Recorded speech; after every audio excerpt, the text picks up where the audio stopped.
What a signature smooth dismount. I spit on myself.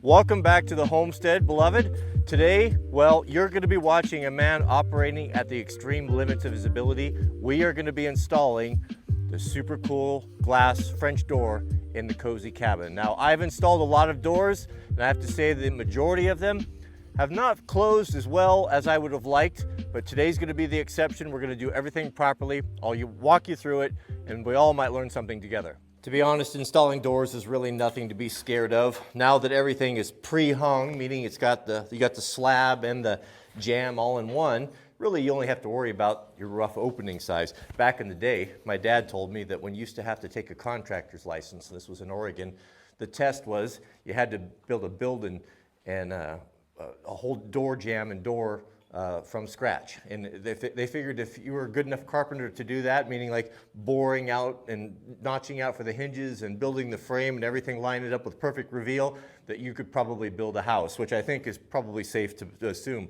I would imagine there are very few builders today that are professional builders that could do that.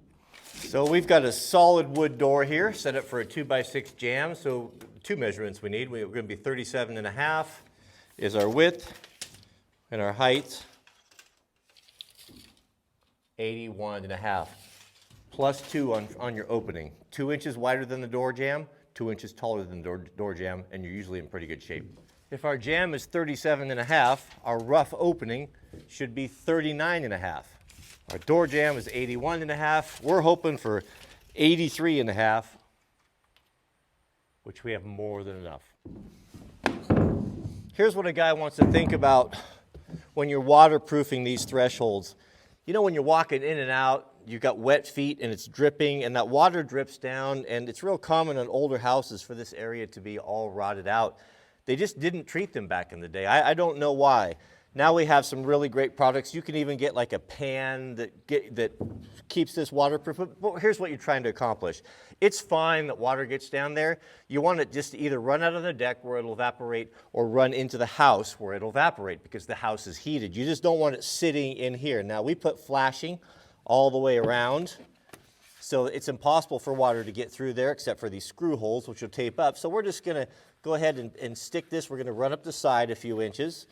And we're going to do a couple layers of this so that any water that hits this is just going to run either forward or back, which is what we want. We just don't want it hanging out and sitting there.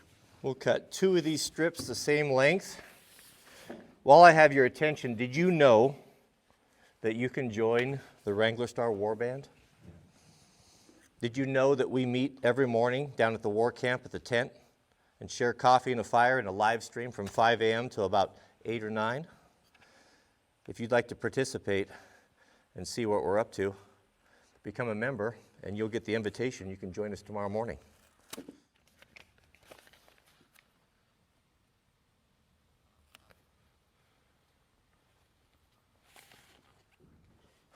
So it appears we have some sort of accessory here, drip cap. I have no idea what that's for. Does that go up here? Don't know about that. I'm assuming that's not going to be something we need right away. Maybe that explains it. We don't read instructions. Okay, let's lay our door down and unpickle it or get it unpacked.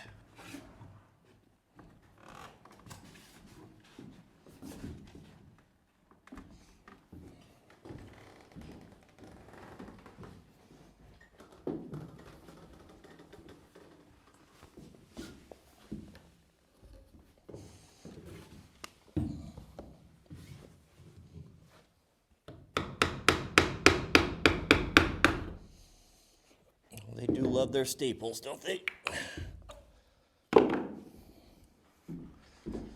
Shout out to my manservant. He actually put these Knipex pliers in my tool belt. As I was putting it on, I saw those and I thought, I don't need those. He knew.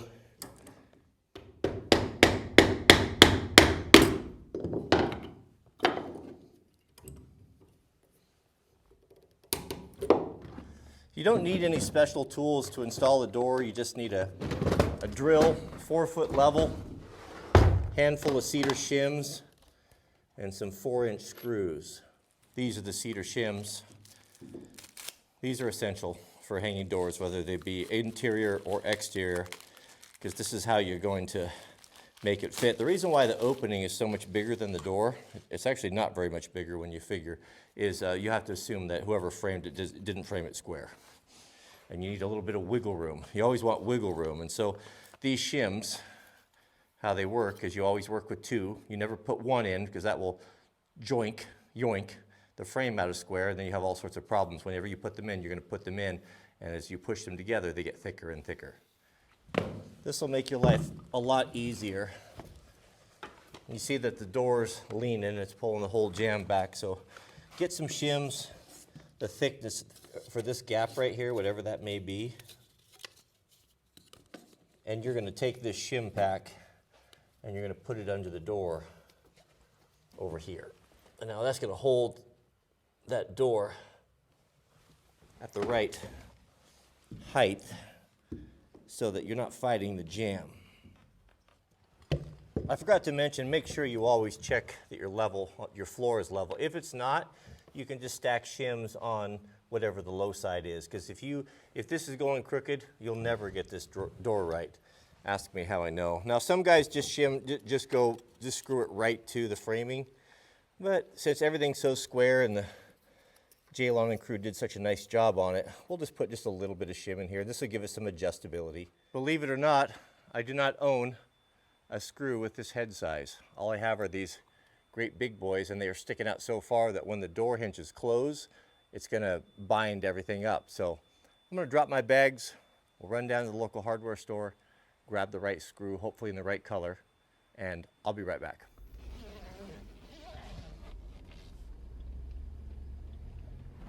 It was not meant to attack the authority of reason. Rather, it is the ultimate purpose to defend it, for it needs defense.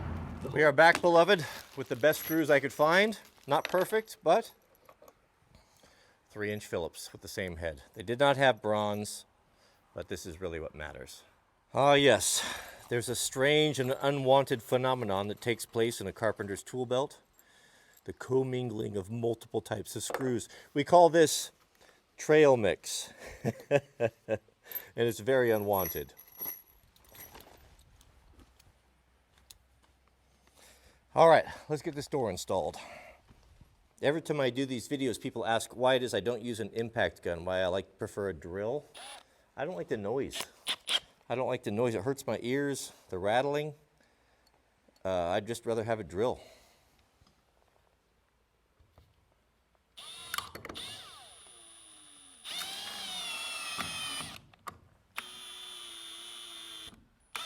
We'll do the same thing on the next hinge. We're going to do this in 3 places where every hinge is. We'll shim this, and this is where you'll want your level.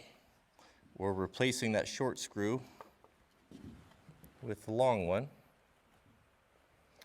and we want to make sure that we're flush here so that when we trim this out, we don't have anything in the way. This door frame is leaning just ever so slightly back. When you don't have an extra hand, I'll just add a little shim on here and lift that up to where I want it.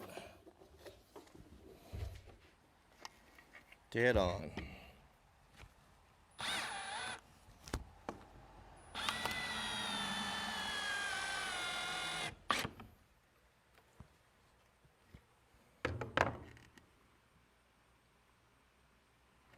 Perfect.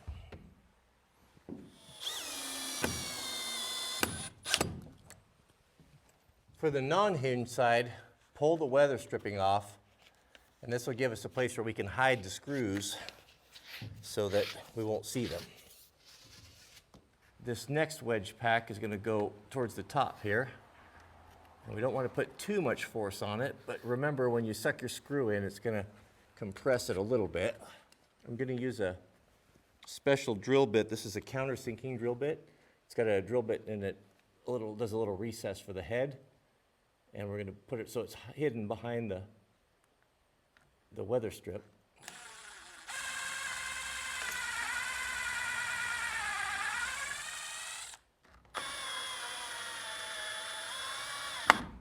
Now's a good time to check your door. If you got everything plumb and correct, no matter where you park the door, it shouldn't swing out. If the jamb is leaning one way or another, the door will just constantly move, which is really an inconvenience. So we'll close this, and we'll just check and make sure the reveal from here and down there is exactly the same, and then we'll match that, and we'll put the final wedge pack here in the center. But everything looks really good right now. Here's a close-up of that countersinking bit. So just go somewhere right in between these, keep it behind your weather strip.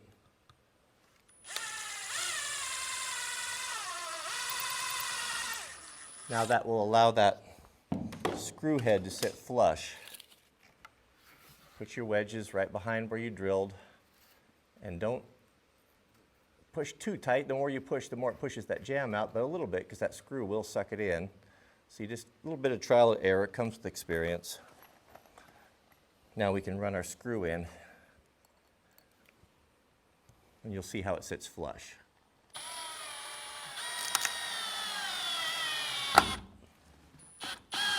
Oh goodness, is there anything worse than Phillips screws? Look at that. I think I got a pretty bad screw there. China.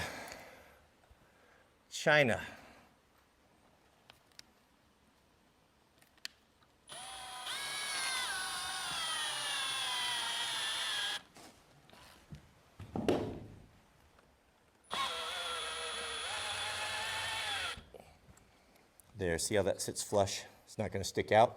That weather strip will hide all that. We won't even see it. Once you think you've got it right, check your reveal, meaning this gap. Is it consistent all the way across? Is it the same width here, all the way down? If it is, then you're probably in pretty good shape. Now we can reinstall our weather stripping.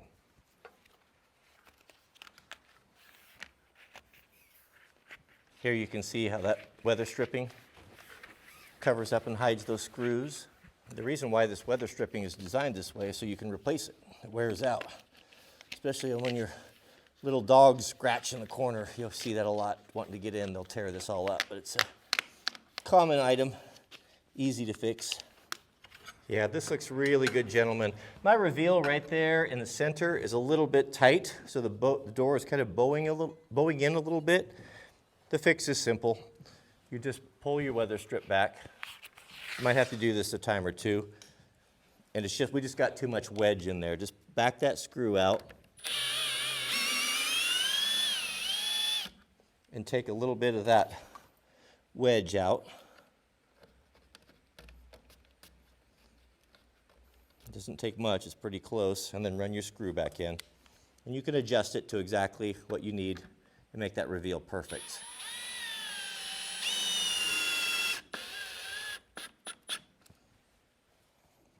Really couldn't have went better. It really makes a big difference when you have good carpentry.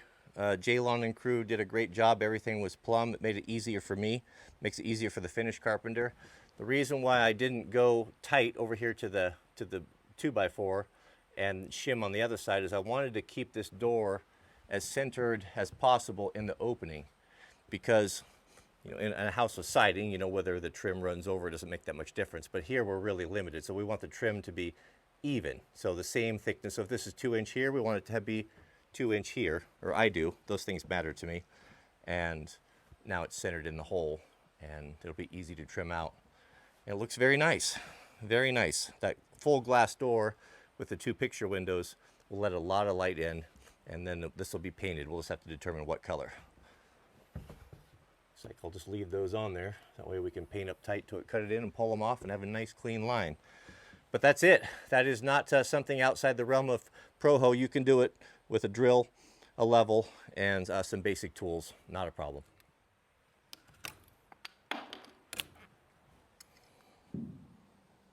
And that, gentlemen, is about all I have for you today. If you would like to join the Wrangler Star Warband, if you'd like to be a part of our inner circle and learn tips and tricks and encouragement to get through the coming struggle, I invite you to become a member. There's a member join link right below there. You click that. It's $5 a month. If you don't like it, you don't have to renew it. But come be there, enjoy the daily live streams, 5 a.m. West Coast time, Start by making a pot of coffee down at the war camp, and you might be surprised how much you enjoy it and what a good group of guys are there.